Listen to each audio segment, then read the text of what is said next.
space on stage, so stage space nene kakati ebintu byakoze bingi so ndowooza nti it's going to be one of the most entertaining shows you've seen. Abadde ko stages nyingi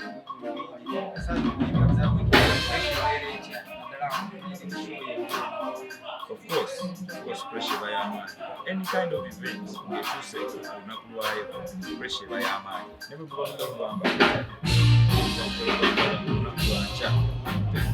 Fun and so there was of course pressure with our amount of not the need and to want to say one. So to chura got you heading to the climax.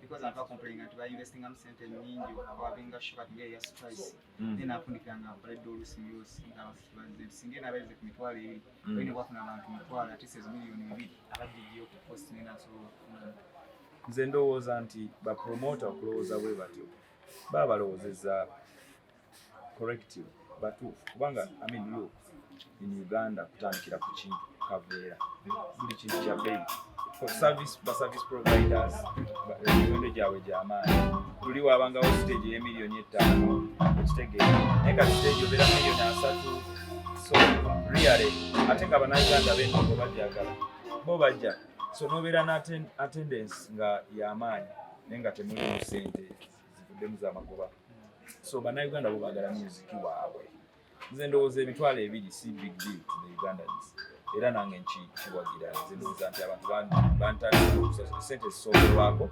mitwalo ebiri for a show because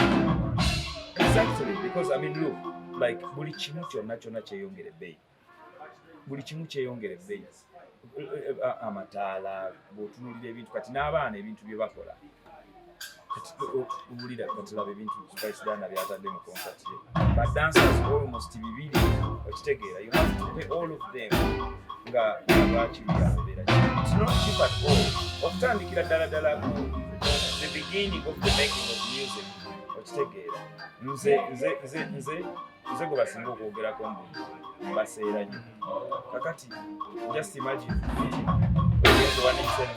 sente zakugyeko producer sente zakugyeko sente zotoka mu marketing n'otoka ku concert ate n'ogaba abantu mu ntondwalo really oba ate ng'abantu bo tebaganye kujja tegera abannayuganda ne bwe basaba emitwalo bo bajja kujja mu show bo tebagaana kuba music kibatambuza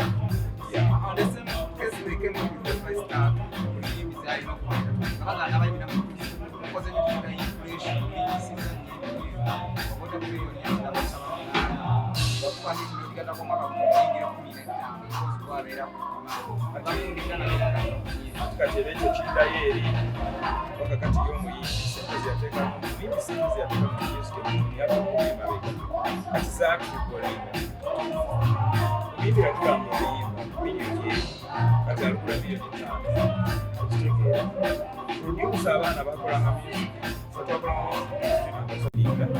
the final price so because yagama misendo jano n'okola oluyimba leero ne lukiikinga n'oyimba okwo omwaka mulamba n'ogenda n'ebitano mwezi n'obulimu kulaga n'ojjawo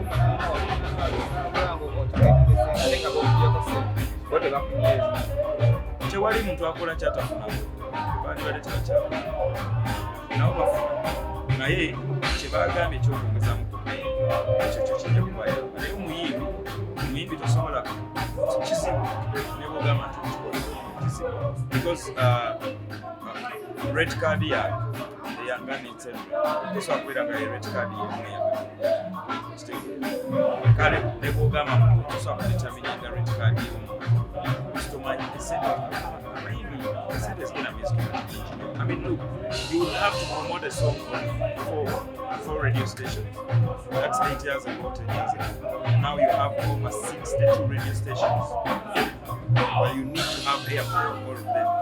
So you know how much you need to spend on making sure that you have airplay. The platforms have changed. Now there's social media, that's the mainstream media. Social media has all the domains. TikTok, what, and all those domains are domains for marketing the music. but they all require a budget. So basically buli kimu kigenze kigazibwa, so buli omu agaziwe. Kitegeera no promoter naye agaziye sente zajja ku bantu. Kitegeera naye ate bw'ogaziya sente zojja ku bantu ate osobola kugamba kwati adosaleza abayimbi because ekyo kyo kisobola. Amweno market economy gye tulimu, they have the authority of determining the price y'omuyimbi. Tekirina ku market economy, tekirina ku economy. It's impractical. It's impractical because it's voluntary. This is what happens. What determines an artist's rate card? It's the social relevance. So you have done the music and it's out there and people are really yearning for you. Now who creates that? It's the artist himself. The level of marketing, manyigatekam and all that. So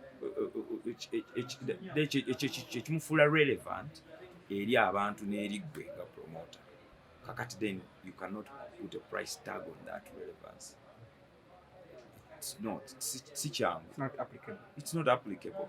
Tosobola kungamba nti omuntu creating ekintu kye n'akiteeka mu ssente okuva ku beginning ogambe nti anzono ninamuwa bweziti. Tekisoboka, tekiri applicable. Basically. It's about you are a Bajjo Kumusolo by 6%.